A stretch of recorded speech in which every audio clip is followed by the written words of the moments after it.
Hi, I'm LadyJenevia. Today we're going to talk about my favorite film of 2022. Elvis! Elvis! I'll be the first to admit that I had my own skepticism about the project before it came out, but the main reason why I was willing to give it a shot was Baz Luhrmann. And what do you know? I was completely right to wait to pass full judgment until after I saw what Baz had created. There are a lot of arguments to be had about the semantics of the word biopic and the increasing hostility towards the concept in the film medium. Any films that place a focus on a particular artist, usually a music artist, often get grouped together, although some deviate from the more formulaic biographical approach often seen in the stories in traditional biopics. For example, Rocketman is more of a musical than a formulaic biopic because of the way that it uses Elton John's songs as storytelling devices in the same way that songs are used in a musical. A formulaic Elton John biopic would have only presented Elton John's songs in a historically accurate way to inform the audience of the when and why and how of these songs being brought to life. Judy focuses on the final chapter of Judy Garland's life when she went to London, where she had been offered work, with only brief glimpses or mentions of the earlier parts of her life and career. As for Baz Luhrmann's Elvis, Baz himself has been very clear in sharing that his approach was not to do a by-the-numbers biography of Elvis Presley. Of course, you can watch the film and learn things about Elvis's life and career, but Baz's aim was to explore the larger historical and cultural context that Elvis existed in. I wasn't telling a biography. I was using the life of Elvis Presley, and in fact the life of the Colonel Tom Parker, never Colonel, never Tom, never Parker, to sort of contrast this big exploration about America in the 50s, 60s and 70s. It doesn't matter if you don't get that. I think the word biopic is often quite loaded because it implies that you're just going, here's the tome of their life. Bomph. Yeah, this happened, that happened, that happened, that happened. And the other thing is to really tell someone's life. I mean, it goes like, oh, you got it. Well, not really, because even a documentary, let's say it was 41 years long, the documentary, where do you put the camera? So the moment the camera's low, you're bad. The moment it's high, you're a hero, you know? But before I get ahead of myself and dive into many details of the film, I want to talk about Baz Luhrmann and how Elvis 2022 fits seamlessly into his larger body of work. I know that when I talk about an Elvis Presley movie, I'm going to have people tuning in specifically because they are already massive fans of Elvis Presley, and I'm not naive enough to presume that I can offer a crash course on Elvis Presley in a way that will be informative to those people.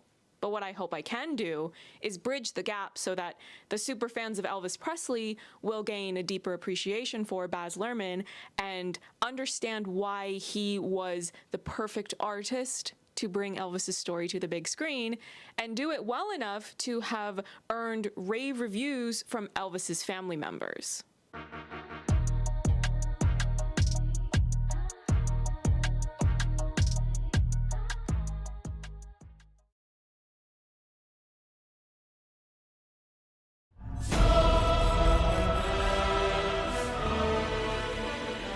Baz Luhrmann's filmmaking career was largely born from the theater. He wrote, acted in, and directed a play called Strictly Ballroom in the 1980s. The story was inspired from his own background as a ballroom dancer and the fact that his mother was a ballroom dance teacher. The success of the play led to interest in it being adapted as a film, with Baz agreeing to this on the condition that he would be the one to direct it. And that was the birth of Baz Luhrmann, famed film director. Well, I first created it as a play before I did the film some years ago. So, you know, I understood the material and the idea. But the idea was to come up with a cinematic language that was not, you know, a filmed play, but was not a naturalistic film. Film has been, you know, I've acted in films, so on and so forth, and I know film quite well, but film for the last 20 years has been dominated by naturalism. So the idea was to find a kind of language, a cinematic language, that allowed this sort of very heightened, rich imagery and idea, storytelling to come through. So that's why the film is much more like a 40s musical, or a kind of MGM musical, or a screwball comedy of the 40s, than it is like a you know, a socially real kind of natural film of the 60s or the 70s. So it was really just finding that language, and yet not making it just like that. It's kind of modern, kind of 90s edge to it, you know. So, I mean, some people say Spinal Tap meets Dirty Dancing, or Wayne's World meets Saturday Night Fever, or whatever. But, you know, the problem people have is that it's not just Dirty Dancing. People who like Dirty Dancing will like this film. But mostly, you know, it's not just a teen audience. The incredible thing is that from kind of our Prime Minister to Patricia Rowe, the opera director, to my little sister, we have fans of Strictly Ballroom, the film. And it's about people who dig. The story is recognisable, but the telling of the story is completely new, I think, and unusual, fresh, as you said, and that's what makes it different. From there, he would go on to direct Romeo and Juliet, Moulin Rouge, Australia, The Great Gatsby. He created the Netflix series The Get Down. And finally, we reach his long-awaited return to the big screen with Elvis. When looking across Baz Luhrmann's body of work, you can start to pick up on certain patterns in not only his bold visual presentation, but his sources of creative inspiration. What is abundantly clear is that Baz Luhrmann is a fan of classic art and history. Romeo and Juliet is, of course, an adaptation of William Shakespeare's play, which premiered in 1597. The Great Gatsby is an adaptation of the F. Scott Fitzgerald novel, which was first published in 1925. Moulin Rouge was a story I recognized immediately when watching the film for the first time as a child, because it was identical to the opera La Traviata by Giuseppe Verdi. The opera premiered in 1853 and was an adaptation of an 1852 French play called La Dame aux Camélias, written by Alexandre Dumas fils. I always found it funny when hearing people say things like, I love Moulin Rouge, but why did Satine have to die at the end? And I would just sit there quietly thinking to myself, because Violetta succumbed to her tuberculosis at the end of Act 3. Australia was originally going to be an Alexander the Great film starring Leonardo DiCaprio and Nicole Kidman, but Baz ultimately decided not to make that since Oliver Stone was also developing an Alexander the Great film around the same time, and it was starting to turn into a Hollywood race between the two. Baz ended up spending 6 months researching Australian history before honing in on his chosen time period and narrative. By choosing to set the film between the two world wars, I was able to bind the historical romance to what really is the greatest scar in the history of this country, the stolen generation, the thousands of mixed-race Aboriginal children forcibly removed from their families by the state and assimilated into white society during the 20th century. It was a miracle to be making the film with so many Aboriginals and members of the stolen generation in the film and working on it with us. Just as we finished filming, the Prime Minister, Kevin Rudd, came out and delivered the long-awaited and much-needed apology to the stolen generation, which has put us on a road of change. I first saw Australia when it was released in cinemas, but I haven't done a rewatch of it in quite some time. But I'm currently waiting for the expanded cut of that film to be released, since it was announced last year that it would be turned into a 6-episode limited series called Faraway Downs, which will have even more footage than the theatrical cut. This dedication to research was also evident for Baz's Netflix series, The Get Down, which was first announced in 2015, when Baz stated that it was a project he had been developing for over 10 years. The story was set in New York City in the 1970s with a focus on the rise of hip-hop and disco. Baz had many of the young actors cast in the lead roles attend a hip-hop boot camp where they could learn about the relevant history, skills, and cultural facets for the show. Baz's team was awesome. They provided us with like a bunch of resources in terms of like books and movies and stuff, but then we also had a boot camp with Curtis Blow and Grandmaster Flash, Lady Pink, yeah. Raheem from the Furious Where they Five. taught us like graffiti and breakdance and rap and stuff. Baz gave many of the historical figures who were characters on the show producer credits as well. This dedication to research and authenticity served Baz incredibly well when embarking on making his Elvis movie. In addition to the typical forms of research you would expect, such as reading books about Elvis, listening to his music, watching his movies and interviews, being given access to Graceland by the Presley family, Baz traveled to speak with one of Elvis's childhood friends, Sam Bell, to get an incredibly intimate personal insight into the origins and personal character of Elvis Presley. Would he stay at your place at any time, or Yeah, if he wanted to. stay over? Yeah, my grandparents, they just loved him. Yeah. He had better, he could go through the house better than we could. He'd go in there and get what he wanted, open the refrigerator and get what he wanted. So your grandma really liked him? Yeah, she really loved him. Well, what did she like? Why was he like him? Because he was so He's a likable mannerable. guy. You know, we was little mannish little guys, you know, but he was he was managed too, but What do you mean by that? by yes ma'am and no sir. And see, during that time, if a black person didn't expect a white person to say yes ma'am. To be polite, to be yes decent. ma'am, thank you, yes sir. Yeah. But he always did that, and she just loved it. And my papa did too. He just couldn't believe it. You know, he don't have to, but we would say yes sir too. But we had to, because we lived there. I get you. Yeah, but he didn't have to. And do you think that was because? Do you think he even thought about it? He just, or the way he was brought up? Yeah, just the way he was. You know, they kind of looked down on him a little bit. Why? Because poor, super poor. Yeah, he was poor. And they didn't expect that from him, but he never lost his dignity because he was a little boy. Given Baz Luhrmann's affinity for the classics and digging deep into history for his artistic inspiration as a storyteller, it was only natural that he would be drawn to Elvis Presley. But one of the things that is particularly unique to Baz Luhrmann's track record is that he takes older art and art references and reinvigorates them to make them more appealing to not only the modern audience of the time of his film's release, but the younger generation of those specific moments in time. One detail I found to be fascinating in my research of Baz Luhrmann for this video is that his Romeo and Juliet film was not well received by critics when it was first released. Vulture published an article about this, stating, Roger Ebert despaired over its attempt at updating Shakespeare's play, writing that he had never seen anything remotely approaching the mess that the new punk version makes of it. Entertainment Weekly called the film a violent swank trash music video. Harold Perrineau, who played Mercutio, was asked, did you have any sense of the movie's eventual impact, that we'd be talking about it almost 25 years later? He responded, I didn't. It felt like an experiment, and when the movie came out, it felt like the experiment didn't work. The reviews weren't great. A lot of people were saying, oh, this is some MTV version of Romeo and Juliet for people with short attention spans. It didn't get a lot of the praise that I thought it should. In fact, there was only one Oscar nomination, for costumes. Catherine Martin was the only one to get nominated. I remember Whoopi Goldberg saying something about it at the Oscars that year, how Romeo and Juliet was slighted. From the adults, it didn't get the kind of praise I thought it deserved. But what became really clear pretty quickly was that kids loved it. People who didn't have a real background in Shakespeare, who weren't expecting the Zeffirelli version, it so impacted them. Suddenly there were people who wanted to study Shakespeare, like,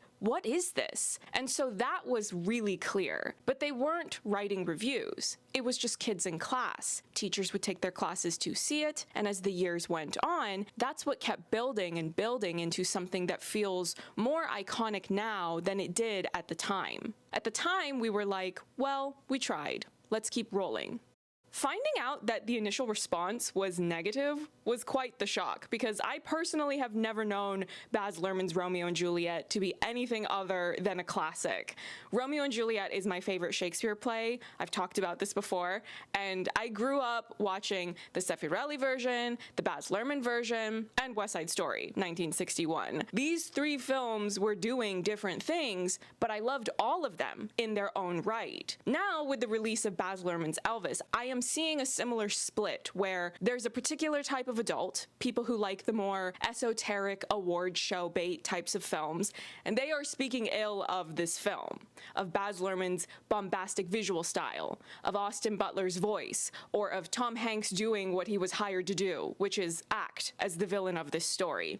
But on the other side, people who vibe with Baz Luhrmann's style of storytelling, people who were already Elvis fans, and the youth in general, are largely embracing this film. This movie opened up for this generation. The kids of this generation now know, who Elvis was and how we experienced him. There is an entire generation of young people who will only have a very superficial awareness of Elvis Presley and pop culture history that have now been introduced to Elvis through this film and are now able to explore his music and films in a way that they may never have been previously inclined to do were it not for Baz Luhrmann. I don't say that statement to discount the importance of Austin Butler as a performer or the massive amount of labor coming from a whole lot of artists working on the other technical aspects of the film. But Baz Luhrmann is an auteur, so he was the one to steer the creative vision of this film as the captain of the ship. I've heard him being referred to as the maximalist filmmaker Baz Luhrmann. I consider music, the script, and the visual language all as one. For a story and a man as big as Elvis Presley, I think it's the only way to do it. He has the film in his head, but he's always enhancing those ideas. That's a beautiful shot. That's what we're chasing, guys. I have absolutely no question in my mind what I want things to look like, but there's a big difference between what I see, how you reveal it and create it and execute it, and that takes an army of artists. Baz works so differently in the best possible way. He has a sort of intense interest in every element, in every department. Catherine Martin, she can take my terrible scribbles and collages and executes it at a level which is really genius. He trusts the artists that he's cast. He trusts the people in the room. His confidence and his just do it, commit, have a good time. You can't do anything wrong. Baz Luhrmann's bold visual style is one that is uniquely his own and can be seen across his body of work, and Elvis was no exception. Another signature of Baz's style is the way that he uses music in his works. Elvis 2022 was always going to have music in it because you cannot make a true Elvis movie without playing Elvis's songs. But music has always been front and center, even when Baz wasn't making musical projects. Baz's soundtracks are just as iconic as the films themselves. The Cardigans and 1 Inch Punch in the 90s, Fergie and Lana Del Rey in the 2010s, Doja Cat and Måneskin in the 2020s. These names all show how Baz's films are not only windows into art and history of the past, but portraits of the art and culture of those moments in time during which they were released. Baz is also prone to including covers, reimagining songs for his soundtracks. This is especially known by the masses in the case of Moulin Rouge, as it was a jukebox musical, but this practice spans his larger body of work. Time After Time was covered for Strictly Ballroom. Time after sometimes you picture me. Prince was covered for Romeo and Juliet.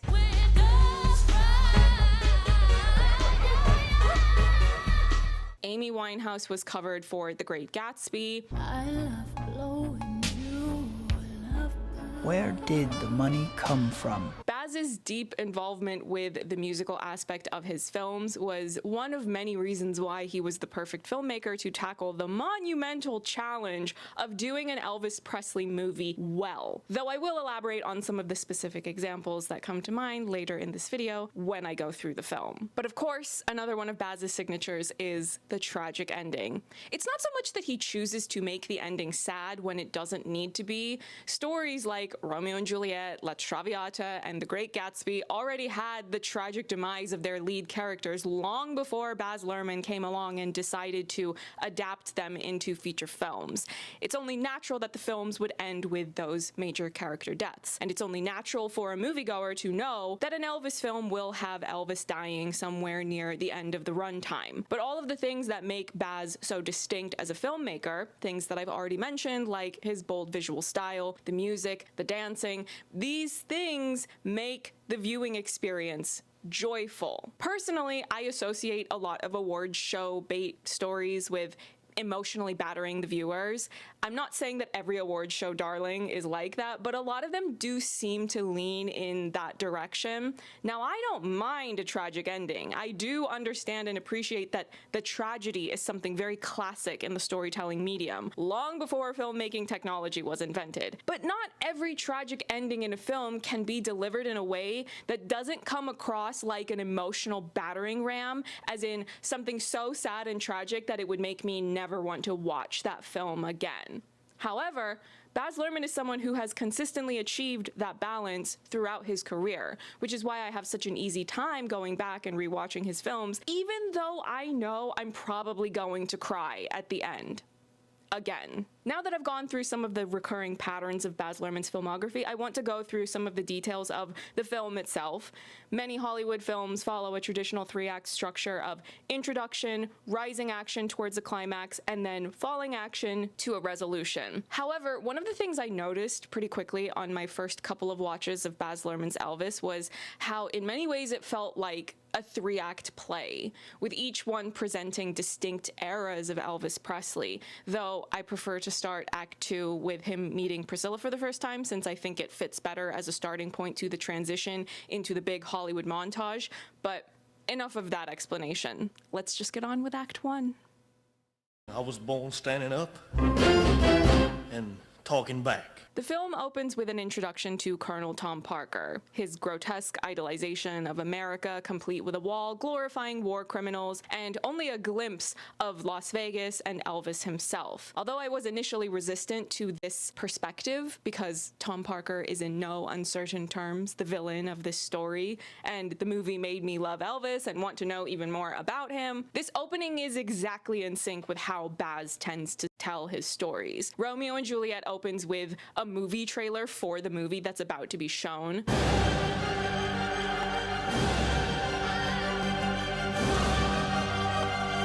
Moulin Rouge and The Great Gatsby open with Christian and Nick narrating as witnesses to the tale of tragedy and loss that they have already experienced, which we as the audience will be seeing unfold. The woman I loved is dead. Only one man was exempt from my disgust. Gatsby. He was the single most hopeful person I've ever met. We learn in no uncertain terms that Tom Parker is a con man, more colorfully named a snowman. The Colonel, the snowman. But of course, this is an Elvis film, so we need to introduce him into the story. And this was a scene that quickly got memed as soon as the film became available on digital. He's white. He's white? This exchange is so efficient in delivering its message. This fella's on the hayride tonight, after me in the newcomer spot. In Shreveport? No, they are not putting a colored boy on the hayride. Here we are introduced to Elvis singing music that is originally by a black artist, but he is only pursued by someone wanting to offer him career advancement once he discovers that Elvis is white. When Tom Parker thinks the person singing on this record is black, he's dismissive, but as soon as he hears that the song is extremely popular among the youth, that both black and white audiences are loving the record, and that this singer is white, he turns into a Looney Tunes-esque cartoon character.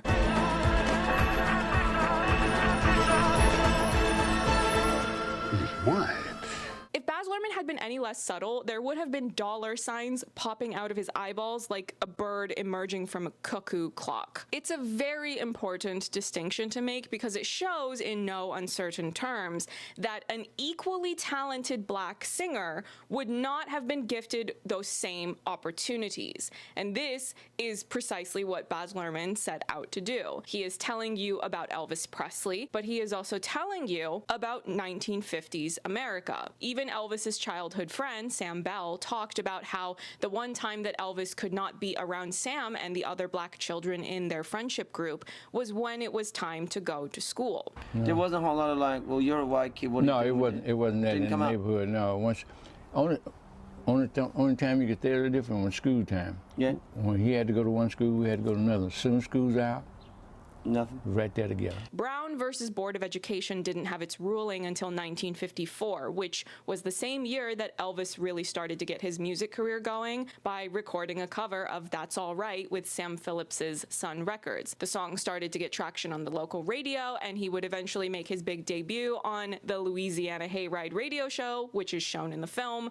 But before I talk about that scene, the flashback to Elvis's childhood is something that I probably could have just turned into its own video with how jam-packed it is with interesting ideas and information. This is when we learn about how Elvis grew up poor and had a predominantly black friendship group because his family was more or less the only white family living in a predominantly black neighborhood.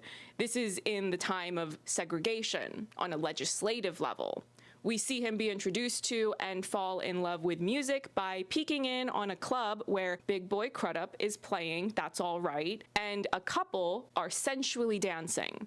And also by hearing gospel music at a church.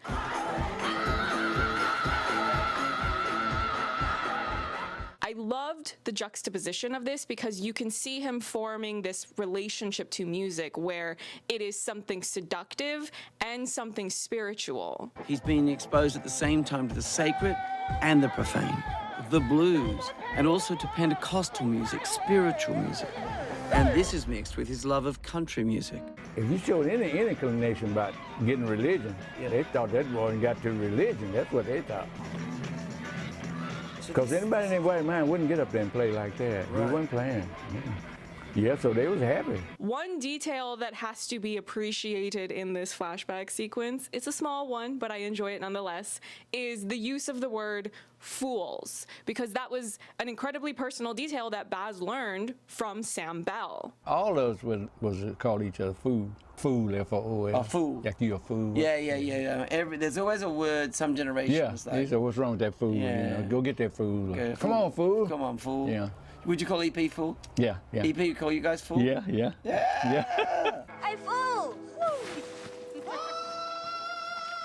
Baz is very aware that a lot of pretentious commentators of the film medium do not respect his style of storytelling and his visual pizzazz, but the amount of research he did cannot be understated. And once you start using the film as a starting point, and then you follow through on finding the context behind what you're seeing play out on screen, you can't help but be in awe of Baz's attention to detail. There is plenty of substance to back up his style. I'm going to tell everybody that I met Sam Bell, the older African-American man, and the story about, in the tent when the preacher grabs him. That's verbatim true because, you get people out there who sort of write, oh, Luhrmann, he's at it again, he just made it up.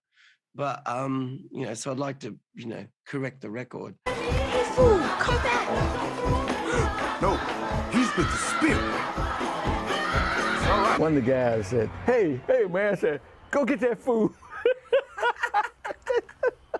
So the guy sent the usher up there, and she told him, come on, it's time to go, we need to go. Elvis's spirituality is emphasized by his time in the tent, and this is where we get the birth of his love for gospel music, and this is a love that will follow him for the duration of his life and inform his artistry. A lot of it is basically, rock and roll music is basically gospel or rhythm and blues. I really love the shot of him being lifted up by the crowd and how it comes full circle in the Trouble number. I always appreciate a good callback and cyclical imagery and lines and those sorts of things in storytelling. When we finally get to one of the most iconic scenes in the film, though there are several of those, a comment is made in the Tom Parker narration about Elvis's appearance. Greasy hair, girly makeup. I cannot overstate how strange he looked. And this is part of a really important thing Baz understands about how to approach the Elvis story. As an architect, the craftsmanship he displays in condensing time is brilliant. I could point in that one sequence to about 30 things that, because I've had to compress time, like I couldn't tell all Elvis's life. But for example, I'll give you a few quick ones, like greasy hair, girly makeup. I cannot overstate how strange he looked. I cannot overstate how strange he looked. That's a line that Buddy Holly said when he first saw Elvis. Marion Keisker, the woman who gets up at the end with the glasses, who's working with Sam. I don't know what it is you see in this boy. I just think he's different. That really happened to her, but it all happened at the band shell in Memphis. So all these things that every moment in it, I'm sort of like coding or layering it in just to sort of find a way of compressing a 44-year life in it. Baz was never going to be able to cover every detail and noteworthy event from Elvis's life and career into this film, but his use of montages to include more highlights and references is stellar. And then when you see Elvis start singing and you observe this gradually building hysteria that breaks out in the crowd, crowd. I love that the music is mixed to include a more modern sounding electric guitar riff. This is a practice we see multiple times in the film, as well as Baz's broader filmography, where anachronistic music is used to translate a certain feeling, emotion, vibe, or broader context from a period piece to a modern audience. In this case, the electric guitar is communicating the birth of the first rock star in the more modern sense of what that word means. You have to remember that the Elvis hysteria came before Beatlemania. This anachronistic music pattern is also shown when Elvis is visiting Beale Street and being regarded as an outcast by his white peers, while the classic song Hound Dog morphs into Doja Cat's original single for this film called Vegas. You ain't nothing but a hound dog. And also when Elvis runs away from Graceland to seek refuge and gather his bearings on Beale Street, and his rebellion and angst is soundtracked by Denzel Curry's Let It All Hang Out. Let it all hang out. Let it all hang out, EP. Let it all hang out, baby. So you better just give me a minute or give me a second. I'm back in this thing and I'm ready to set it all off. Baz explained his anachronistic approach to music while promoting The Great Gatsby by stating, "The question for me in approaching Gatsby was how to elicit from our audience the same level of excitement and pop cultural immediacy toward the world that Fitzgerald did for his audience. And in our age, the energy of jazz is caught in the energy of hip-hop." While promoting Elvis, Baz spoke about how his work on the music for The Great Gatsby influenced his approach to illustrating the radical impact of Elvis's sound on his audience. "When I went to do Gatsby, Fitzgerald wrote African-American street music, jazz numbers into the novel. He coined the term jazz age. Jay-Z and I realized that the translation of jazz must be hip-hop. We were translating not only what it was, but what it felt like." Austin Butler also added, "How do you get people to feel what it felt like at that time rather than just creating a carbon copy? How are young people going to understand what it felt like when Elvis was first performing? A lot of people don't understand the punk Elvis, the vibrant youth rebel he was in the 50s. People hadn't seen something like this on stage, especially on television. It started to tear off the chains of society at that time. We wanted to have the audience feel that." Now, we will revisit the Trouble number in a bit, but before we leave this big debut performance number, I want to hone in on this expression as he's being pulled backstage, looking shaken by the response from the audience to his performance. I've had a lot of time and a lot of rewatches to ponder this, and given how we see the beginnings of Elvis dabbling and partaking in illicit substances when he starts going on tour, as well as indulging in the company of women who throw themselves at him, I ultimately came to the conclusion that this expression is the birth of his addiction to the love he receives from his audience while on stage. The topic of addiction is present and escalating across the three acts, but there was something about that look in particular that really left a lasting impression on me. And I think the love he gave to audiences and the love he got back was absolutely what was an attempt to fill that giant hole in his heart. He has pathos. Like, pathos is the Greek notion that, like, he would go out on stage, like that last performance, you know, can barely stand up. He's given it all. And he's giving it, and he, you know, when he smiles like that, I mean, Austin acts it, and then he sort of looks at the camera and he goes, like, he's like a little boy going like, good, huh? But he gets the love back. Yeah. The more he gets, the more he needs. One of the qualities I have observed in great tragedies on film is that the character material and the performances get you attached to those characters so that you will feel sadness when they meet their tragic end. You can see the end is coming, and you just have to sit there helpless to stop it. This is definitely the case when observing the blossoming professional relationship between Elvis and Colonel Tom Parker. You have this economically vulnerable family, unfamiliar with the shady business practices of show business, so they don't see that this man is a con man. He's promising them the world, he's getting them to sign on the dotted line as a family, and it just breaks me every time. I have taken the liberty of making these contracts out in the name of Elvis Presley Enterprises. A family business. He also gets Elvis to break up with his girlfriend, and while some may watch that and just go, well, yeah, that's standard practice for show business. The Colonel says that with all the publicity, it's going to become You might have to put it out there that I don't have a girl. When you put it in the context of the larger story, this is one of the beginning steps of Tom Parker sinking his claws deeper into Elvis to be able to control him. Now, it wouldn't be an Elvis biopic without including some of his iconic singles. I'm a little bit sad that one of my personal favorites, Rubberneckin', was only included briefly in a montage in Act 2. And introducing baby Lisa Marie. I made him the highest paid actor. But of course, there was no way this movie could be made without Hound Dog. Baz made a wonderful choice to showcase Big Mama Thornton, the original singer of the song, as part of the many references we see throughout the film to black artists whom Elvis covered the songs of, collaborated with, employed, including Sweet Inspirations, which was a group founded by Cissy Houston, who was Whitney Houston's mother. First of all, we're gonna need the Sweet Inspirations.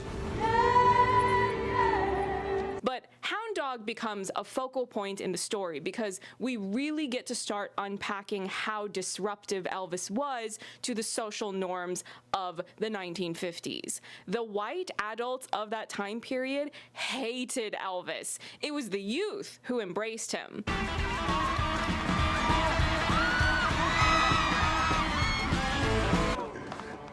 After I perform, I shall spend the night in prayer. Find me a church. I've done everything everybody else wants to do. Find me a church to go to. I need peace in my heart. I need it now. Bring me. You're really something else, man. I promise. I'll put my heart in. I want to be just like you. My mother thought it was shocking. My father said he ruined music. My parents blamed him for everything I did wrong. I remember my mom saying, this young man here was coming in with evil music. Just evil. What did parents and grandparents think of Elvis when he showed up? Oh my goodness. I mean, he was banned in Boston. You enjoyed it? How could you enjoy that? They thought it was terrible music. They didn't think it was music at all, actually. We were all going to turn into these, juvenile delinquents. They were called juvenile delinquents back then. Oh, it's shocking. Look at the way he moves. No decent man does that. They should see what's going on now. There was a real cry for get rid of this music. It's ruining our children. Same thing is true with rap now. White boy from Memphis, moving like a goddamn... The adults were the ones who tried to quiet him down, put him in tails, as well as make him sing to an actual dog, a performance that the real Elvis found to be humiliating, although there's no denying that that dog was very cute. To introduce the new Elvis Presley. But the more controversial Elvis performance of Hound Dog is a window into this generational gap of who hated and who loved Elvis Presley. With these young people, whom I would presume are all supposed to be teenagers, it's evident that this boy character is queer-coded. But I do feel compelled to include a clip I found of one of the few celebrities who doesn't irritate me tremendously, Ramon Estevez, who talked on the record about being a massive fan of Elvis in an interview and how Elvis was someone who appealed to both young girls and boys. Elvis was the first male singer that was equally loved by boys and girls. I mean, I'm going back to the 50s, when I was growing up as a teenager in Ohio, and where we took our music very serious. And when we spent a nickel to hear a song, in a jukebox at a restaurant or a club, why, it was big, and there was no hesitation with Elvis, for boys and girls. Very often the boys would prefer a girl singer, Patti Page, or any one of those that were popular at the time. And the girls would always go for Perry Como and Frank Sinatra and all until Elvis came, and Elvis kind of brought us together. There was no hesitation with playing Elvis's stuff on either side, boys and girls. He was unbelievable. He was revolutionary, he just changed the way we listened. And had a profound effect on all of us, culturally and musically and emotionally and spiritually, everything. Yeah. Still miss him, man. It's hard to believe he's gone because there's so much still reflective of him, you know. But of course, the other iconic musical number from Act 1 is Trouble. If viewers hadn't figured out by this point what Baz was going for, then this was the number that made it abundantly clear. You have the segregated ropes separating the concert goers by ethnicity, only for Elvis to start performing, and the fans in attendance cross those barriers. And that is what provokes the cops to start attacking them, because cops do not exist to protect people. They exist to protect rich people's property, corporate property, and maintain the status quo. This new rock and roll thing, Who the hell is that? was seen as something deeply threatening. The obscenity and vulgarity of this rock and roll music. The way you sing and move, it's God-given, so there can't be nothing wrong with it. It's hard to imagine just how deep the fear was of white kids embracing black music, and vice versa. The 50s were not this passive time. The 50s were rife with struggle. A few weeks before Elvis Presley walks into Sun Studios, the segregation laws are struck down. The political turmoil that was happening, it was dangerous to do what Elvis was doing. Act 1 is my favorite act because it's the one where Elvis is the most disruptive to the fascist social norms, legislation, and culture at large. And I'm annoyed that my Blu-ray was only available in the comeback special leather when Pink Suit Elvis is my main squeeze. That cover, though, is only available for the regular DVD. And I definitely don't want White Suit Elvis, because watching this film, I can't help but associate those outfits, especially the white one, with a cartoonish caricature of Elvis that has become so immortalized into pop culture. Sadly, we end Act 1 with the death of Elvis's mother, which is a loss that has a profound impact on him and was actually the way that Austin Butler was able to first connect to Elvis Presley on his journey of auditioning for the part and finding a means of connecting to him as a human being as opposed to an iconic rock star and figure of pop culture. My wonderful agent, he said, Baz has seen some of your acting, but you got to send something of you singing. Yeah. And so I was trying to mull it over and think, what should I send? And I thought, okay, well, maybe I'll do something from his first film. So I sang Love Me Tender. And I was in my bedroom and I sang this song, and I'd studied the footage over and over, and I played it back after I filmed it, and the notes were good, the inflections were there, but it was an impersonation. Yes. It felt external. Yeah. And so I didn't send it. And I was kind of dejected by that. I thought, oh man, can I do this? How do I approach this? What's my way in? And I've been watching every documentary and reading.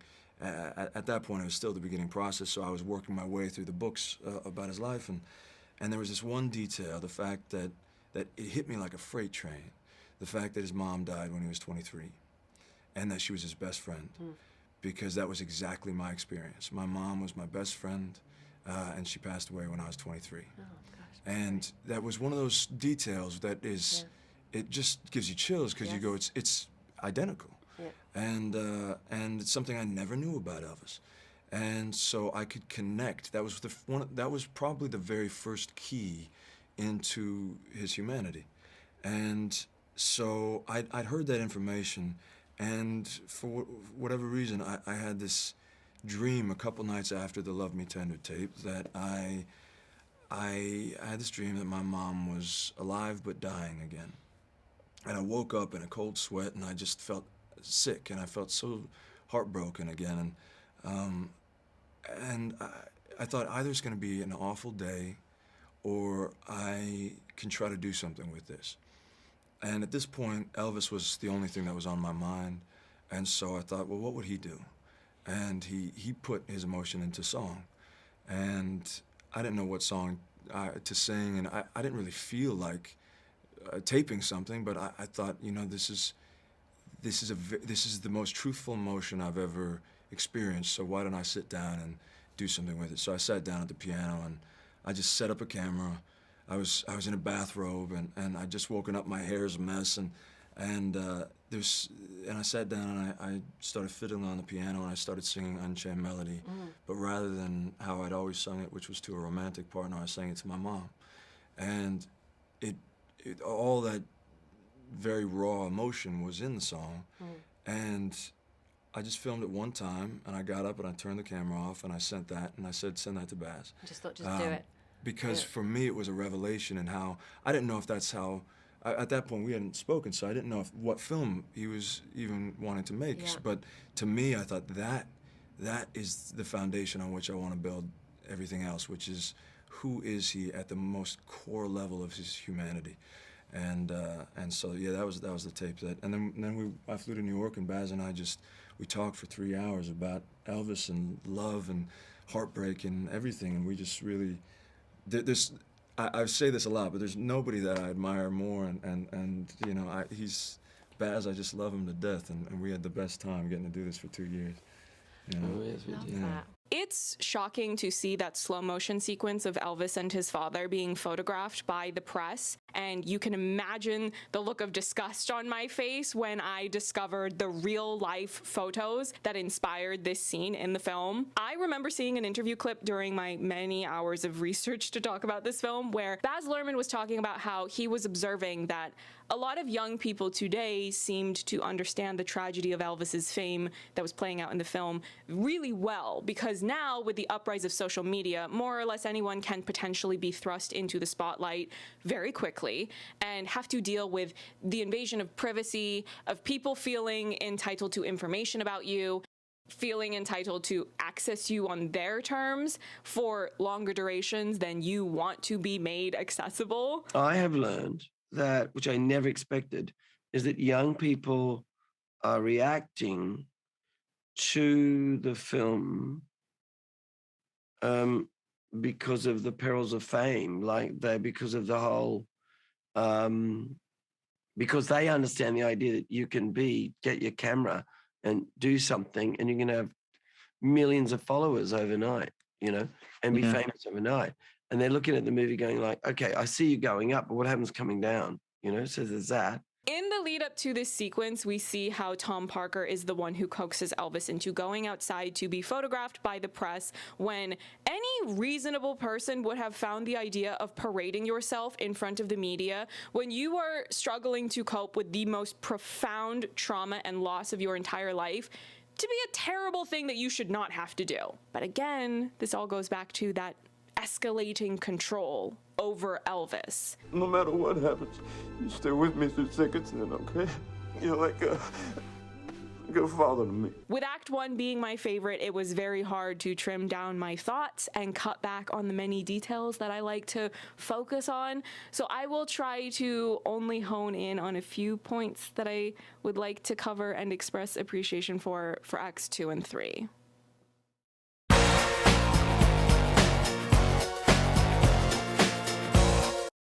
If Baz Luhrmann's Elvis were to be a play, I think ending Act 1 with the death of his mother makes the most sense, because if you wanted to have an intermission there, you could let the audience sit with that loss and process what effect that would have on Elvis. Then, when you resume the story in Act 2, you can have the introduction of Priscilla, who would go on to be Elvis's first and only wife, as well as the mother of his only child, Lisa Marie. I think if you dream it, you'll do it. You know? Yeah. Again, we get another full circle reference with that line, because when you first hear it, it's the beginning of Elvis and Priscilla's relationship. There is still hope for the future on both a micro and macro level in the story, but when you hear it for the last time... If you're dreaming, do it, baby. I'm all out of dreams. Their marriage has ended. Elvis's fighting spirit has been snuffed out, and the larger socio-political landscape that Baz Luhrmann wanted to explore in American history is completely different. Such a lovely girl, Miss Kate.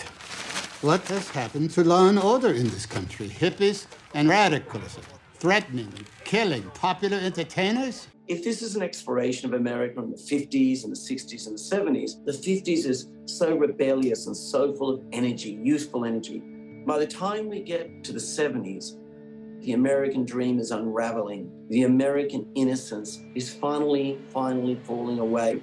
I also really love the musical cue of Can't Help Falling in Love with You, which has a presence throughout the film. And even though when we first hear it, it's presented as something sweet and romantic, it morphs and shifts over the course of the film until it's a sad and tragic accompaniment to the impending death of the protagonist of this story.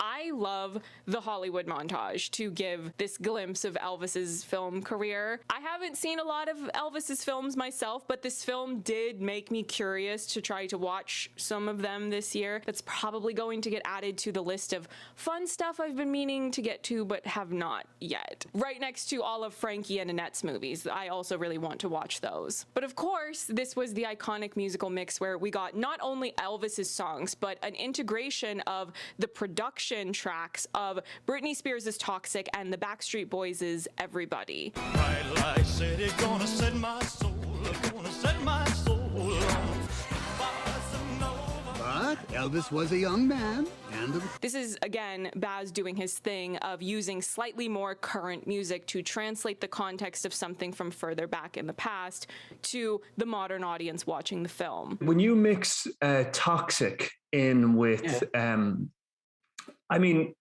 like, I know, like, Britney Spears has obviously had her own troubles in the spotlight and stuff like that. Was there a connectivity there that you were trying to reach, or was that just, it sounded good and you mixed the two together? No, connectivity, I'll tell you what it was. Like, I mean, all those things are not me just trying to be hip or something. Yeah. Doge is in there. The language of Hound Dog is really simply, listen, don't go expletive around and come back scratching at my door expletive, right? You can expletive off out of here. Doja translates it. When Elvis goes to Hollywood, the music he is singing, Bossa Nova Baby, right? Or Viva Las Vegas, it's absolutely pop music. It's like 90s pop music. And just like Britney, who creates the quintessential 90s pop music, you're richer than God and you're in the Hollywood bubble, right? And that's what happens to Elvis. He's gone from being this rebel, this punk, you know, deeply steeped with his black music friends in doing radical music, to suddenly being isolated in Hollywood doing pop. And so there's a bit of Backstreet Boys in there as well. Because if I played your Bossa Nova Baby, you're not going to go like, oh, yeah, I get it. They're doing like, you know, this really, I mean, you know, I love Brits and I love Toxic, but that was her period of like absolute kind of like that world. When you're doing that kind of pop, you know, you're just in a bubble. Yeah. And that bubble will break, as it does for Elvis. This is a smaller detail that perhaps others might have not noticed if they only saw the film once, or maybe they even outright disliked it. But I enjoy how whenever Baz is doing fast-paced montages in this film, we get to see glimpses of the real Elvis Presley alongside Austin portraying Elvis. I found that to be a bold choice, since I think a lot of other filmmakers would rather try to keep the audience immersed in an illusion of a completely different person portraying a very famous figure who is having a biopic made about them. But I think it shows that, one, Baz has confidence in Austin's skills at bringing Elvis to life on screen. And two, it's almost like he's allowing Elvis, the real Elvis, to be in a truly great picture with a level of dramatic weight and a serious tone, the likes of which he didn't get as much opportunity to be in during his own acting career. They bring this up in the film, and I've also heard Priscilla mention it during one of the many interviews she did to help promote the film. Elvis dreamed of being a great actor like James Dean. He wanted a movie career, a good movie career. That was one of the problems, as we know. You saw the film, that Elvis had him Colonel had him tied up with a 5-year contract with Hal Wallace, of all people. You know, Hal Wallace did more cutesy movies, Girls on the Beach, as we know, never really gave him the part that he longed for, a James Dean part. that's really what he longed for. And I don't mean any disrespect to the films that the real Elvis Presley made. I'm sure they're fun, and I'm looking forward to watching them. But the tone of Baz Luhrmann's Elvis is very different from the glimpses I've had of a lot of Elvis's films, many of which were musically oriented to capitalize on the fact that he was a very famous rock star. One thing I found after rewatching Baz Luhrmann's Elvis several times was that some of Elvis's fans had started to cut together clips and montages of the real Elvis Presley being silly, goofy, joking around, and this was a side of Elvis that I don't think the film included as much, except for the mic thing. Straight razor toting woman. Lord have mercy.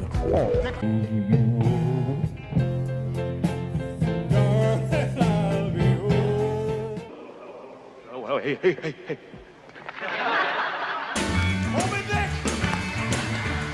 When you see what Baz is commentating on about the larger socio-political culture and history in which Elvis existed, the tragedy and cautionary tale of Elvis's life and career with the pitfalls of fame and the predatory nature of snowmen in the business of milking talent for every cent they can, I'm not surprised that the more humorous side of Elvis's personality was ultimately left out of the script. I think it would have undermined the dramatic stakes and tension and the build up to the more hard-hitting dramatic moments of Elvis fighting back against the people and systems that were trying to control him. I don't need you to question me about how I support my family and every goddamn person here, you understand me? But now I'm getting ahead of myself again, and I'm jumping around from one act to another. So let me focus on a more intimate detail of his character material. A driving force that we see in Act 2 that leads up to the big comeback special is Elvis's desire to provide for his loved ones, which was a defining trait of his that was established all the way back in Act 1. It was all over in a flash. Mama, I'm just trying to take care of you and Daddy. That's all I've ever cared about. I think this is one of the many interesting facets of who this character is. On the one hand, it's really sweet that he is so determined to take care of his family, especially when you see how he was somebody that grew up in poverty. But you also can't help but feel a little exasperated by the excessive spending. And this all goes back to the film's exploration of the pitfalls of fame. You have these emotional highs from seeing this person achieve success and be able to make an impact on his young fans, to buck against the status quo. But then you come into money, and people want to use you to make their money, to indulge their whims. And perhaps the person at the center of it all is also being reckless with their own money. My boy loved to spend, and with them hillbillies around him, the money would just melt away. Now, the comeback special is something that the film spends a lot of time on in Act 2, and it's understandable because it is a very famous high point of Elvis's career. I don't give a damn what the Colonel thinks.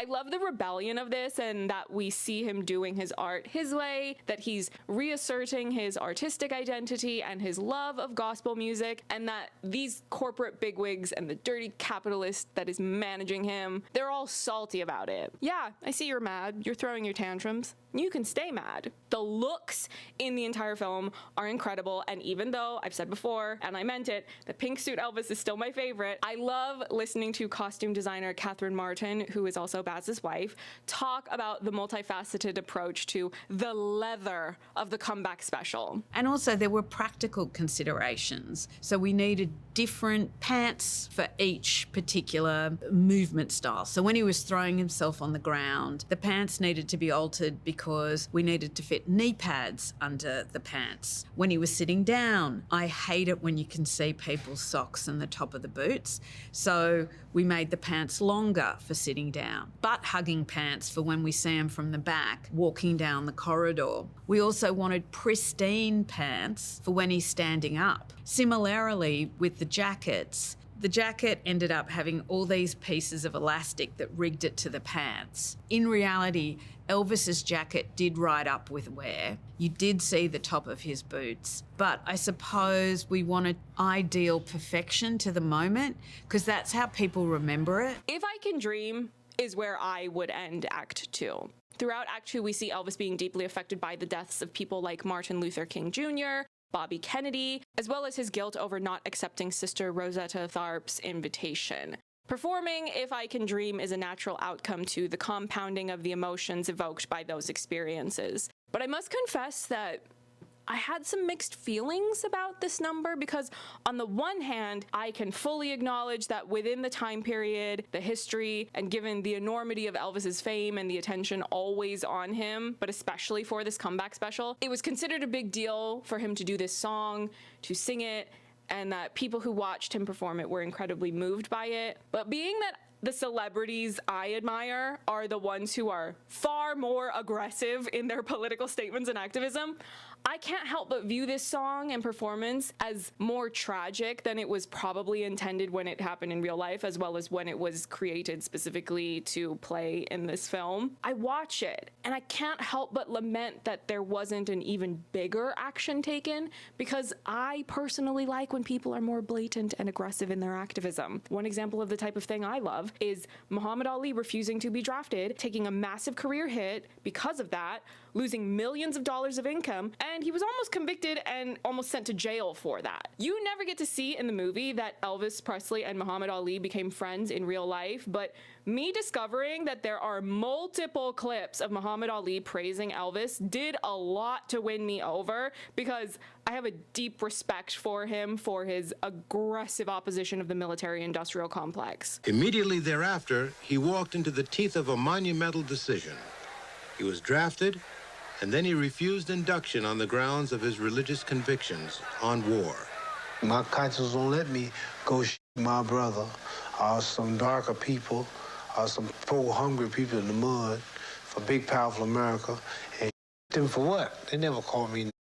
They never me. They never put no dogs on me. They never robbed me of my nationality, my mother and father. What I'm going to do them for what? How can I go them little poor little black people, little babies and children and women? How can I shoot them poor people? I would just take me to jail. While fighting imprisonment for his stand, Ali was also stripped of his title, denied a license to fight in the United States, and denied a visa to go overseas to fight. He was in a much tighter financial bind than most were aware of. I don't want to see the world heavyweight champion driving a Volkswagen, guys in the Cadillacs and making fun of you. So I'm working today, hauling, right? And so one day I had to speak at Canisius. Heard of Canisius? Canisius, Fairleigh Dickinson, C.W. Post. 3 colleges at $1,500 a college. Pretty good money. So I broke my wife's piggy bank. She had about $35 in it. $135. I broke the piggy bank to get gas money to get me to the college. And I got enough gas and food money to get the $4,500, the $1,500 lecture. At $45 would hold me, pay gas bills, light bills, till I get to the next college. This went on until that whole mess was over. Inevitably, students would challenge Ali on his stand and his convictions. Remarkably, Ali more than held his own against students who had a far better formal education than he. I'm saying you talking about me about some draft, and all of you white boys are breaking your neck to get to Switzerland and Canada and London. I'm not going to help nobody get something my don't have. If I'm going to die, I'll die now, right here fighting you. If I'm going to die, you my enemy. My enemy is the white people, not Viet Congs or Chinese or Japanese. You my opposer when I want freedom. You my opposer when I want justice. You my opposer when I want equality. You won't even stand up for me in America for my religious beliefs, and you want me to go somewhere and fight, but you won't even stand up for me here at home. If I Can Dream is a beautiful song. I respect the message. I respect the good intentions. But I personally would have been blown away if it had been something aggressive enough to make the level of commotion that we saw happen with Trouble. And that just goes to show what I already said, where 1950s Elvis, Act 1 Elvis, is the one I personally connected to the most. I guess it's been said, you know, I'm kind of radical, and I think of music having an effect on the culture, on the society. He didn't do that kind of music. If you had to think of one song that had an importance, in a sense, you know, in a social justice way, it would be In the Ghetto, you know. That song there really got to me, and he did it beautifully. And I was disappointed that he didn't do more of that kind of work.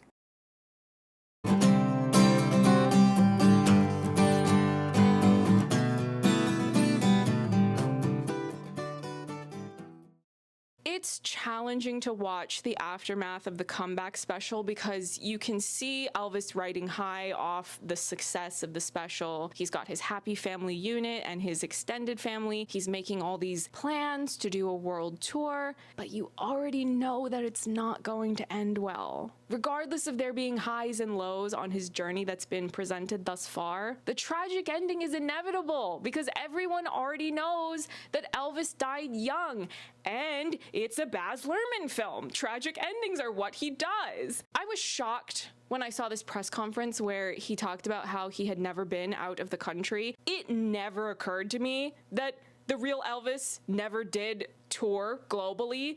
I knew who Elvis was. I knew he was massively famous and successful. But the idea of him only ever performing in the US, the illegally annexed country of Hawaii, and from what I found by searching online when preparing to make this video, he also did a few shows in Canada. This was a completely alien concept to me. I've never been out of the country, except in service. Again, this goes back to this idea I keep mentioning about control. The film shows how Tom Parker kept sinking his claws deeper and deeper into Elvis, and it's really hard to watch. Before I leave this press conference, though, roll the clip. I'm not the king. Hey, Fats. Mr. Fats Domino, ladies and gentlemen. This is the real king of rock and roll. I remember being questioned when I first spoke about Baz Luhrmann's Elvis on my channel over the ongoing claims about Elvis and whether or not he did enough to give credit to black artists whose songs he covered. I appreciated that the film showed this moment because, for one, you can look up this press conference and find photos from it of him with Fats Domino. From there, you can also find And a guy that was a kind of an inspiration to me when I started out in the business. I could say hello to Fats Domino. And from there, it doesn't take long to find a number of quotes from Elvis in which he is very matter-of-fact about giving credit where it's due. He is not claiming to sing better than the black artists whom he was inspired by or was covering the songs of. I was questioned about the idea of this film being a means of whitewashing Elvis to make him look better than he actually was. And to that, I can only question whether the source of that line of questioning was coming from a place of actually having seen the film. This story does not make Elvis look like a person without faults. He is shown to be incredibly naive about show business and the seedy characters in it. He is not nearly as outwardly political as I would have liked for him to be. He has extramarital affairs. He spirals deeper and deeper into his psychological and emotional struggles, which are intertwined with or exacerbated by addiction. And I am not in any way saying that struggling with addiction makes a person bad. That would be an incredibly reductive and insensitive way of talking about addiction. I am only pointing out how in the process of that struggle, he inadvertently hurts himself and he also hurts the people whom he loves. We see an escalation of Elvis being pumped full of substances and being worked to death. It's really hard to watch. It's like watching a speeding train head towards an unfinished track.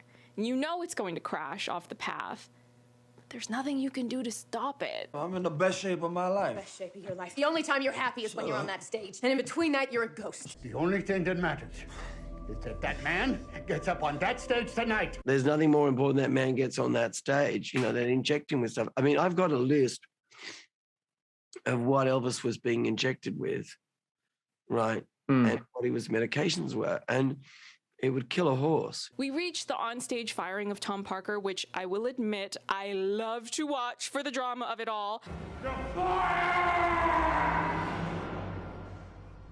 But in looking deeper into it, my understanding is that this did not happen in real life. The firing was not done publicly on stage. What I found from reading a couple of different articles is that Elvis did have a public meltdown on stage where he criticized Baron Hilton over an employee that Elvis liked getting fired. And then that later led to a fight off stage between Elvis and Tom Parker, which was where he got fired. I would imagine that this would be another example of Baz's approach that I mentioned earlier to condensing time. In a film, you would be trying to keep the focus on the core characters at this point instead of having these random extra figures being brought in. Who is this employee that Elvis was attached to? Who were you going to hire to play Paris Hilton's grandfather? We're in Act 3. You should probably keep the focus on the core dramatic conflict that you've built up over the past few hours, which is between Elvis Presley and Tom Parker. We see the final push of rebellion. Elvis is ready to leave, but he finds himself trapped in a golden cage. And it's there that his fighting spirit will die. Maybe you should fly away, my boy. Away from all of this. A detail I found intriguing in the aftermath of this public blowout is that when Elvis says that Tom Parker is fired, this man responds by tallying up every cent he has ever spent with a demand that Elvis pay him back. Gasoline for the first trip to the hayride. $1.25. This is a stark contrast to Sam Phillips, whom we saw earlier in the film. When Elvis was offered a bigger deal to get national distribution, Sam Phillips and Marion Keiskar don't respond by holding Elvis hostage at Sun Records. I just need to know that you'll still be with me as friends. Don't doubt that. We're not going anywhere. Marion and I just don't want to stand in your way, that's all.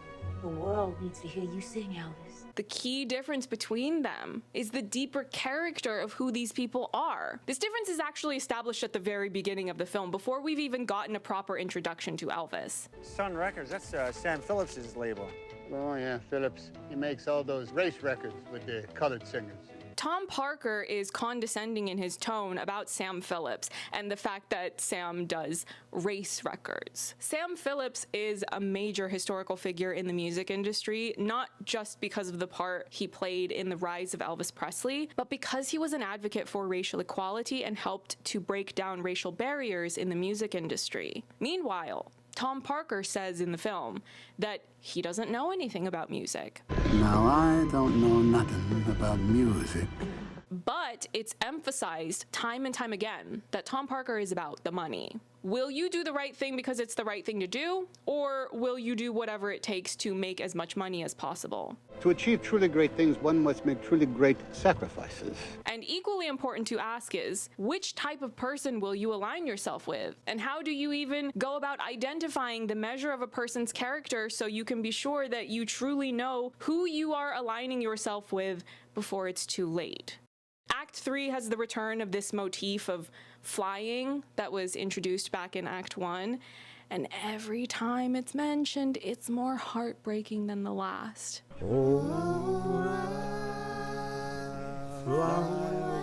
He was going to bust his daddy out of the Who Scout and fly him to the rock of eternity. For me, I've always wanted to fly fast. Faster than the speed of light to the rock of eternity. Screw it. You've got the plane now. You should use it. Maybe we should call it the Lisa Marie. I'm gonna get on my jet plane, and I'm gonna fly away.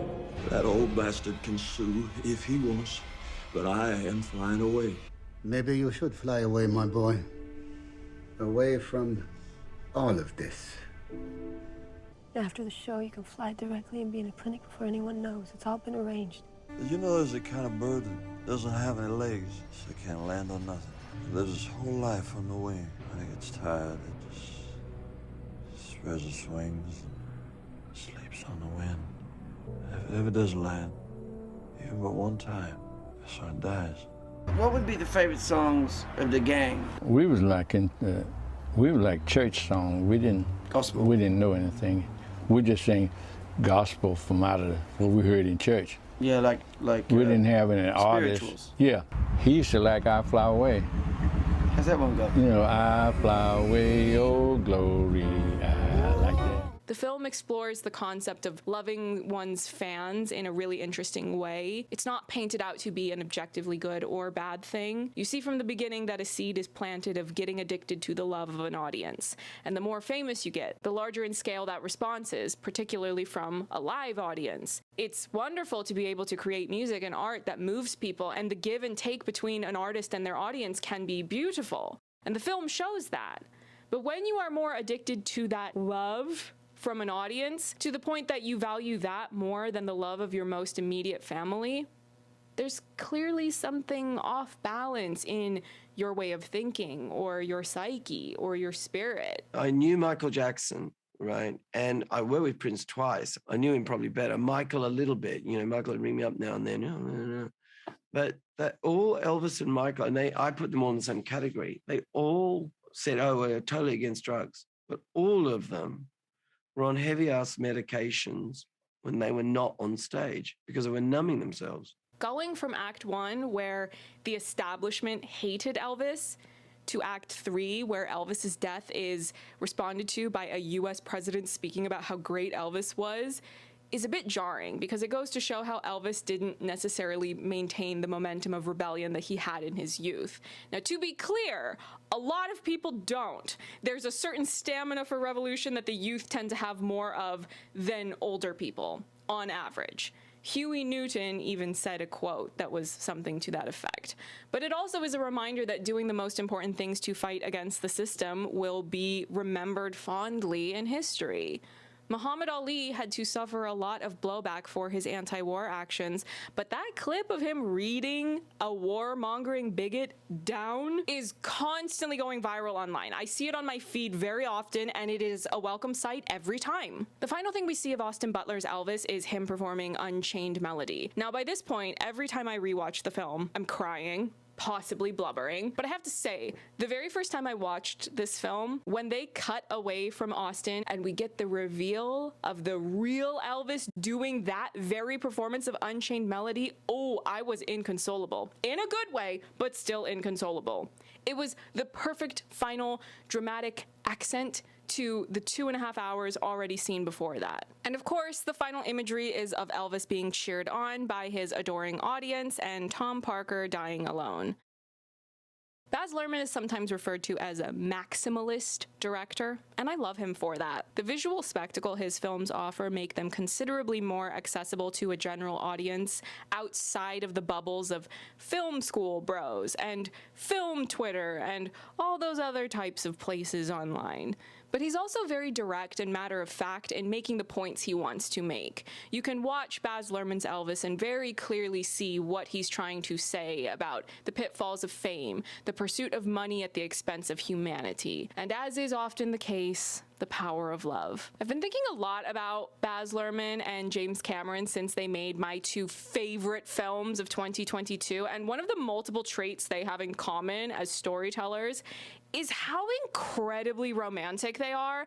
And it's not merely about romance in the context of non-platonic love between two people. I'm talking about the deep love they exhibit in a humanitarian sense that is pervasive across their respective bodies of work. Baz Luhrmann's Elvis is a film that inspires me and moves me on numerous levels, and this video could have been 12 hours long of me waxing poetic about it. I tried to make myself stick to not going above 10 pages when outlining and scripting, and I still went over that. I figured that that would happen anyway, because there are so many details to appreciate about this work of art. Baz Luhrmann has signed a new first look deal with Warner Brothers, and I can tell you right now that whatever he makes next, I will be there opening day.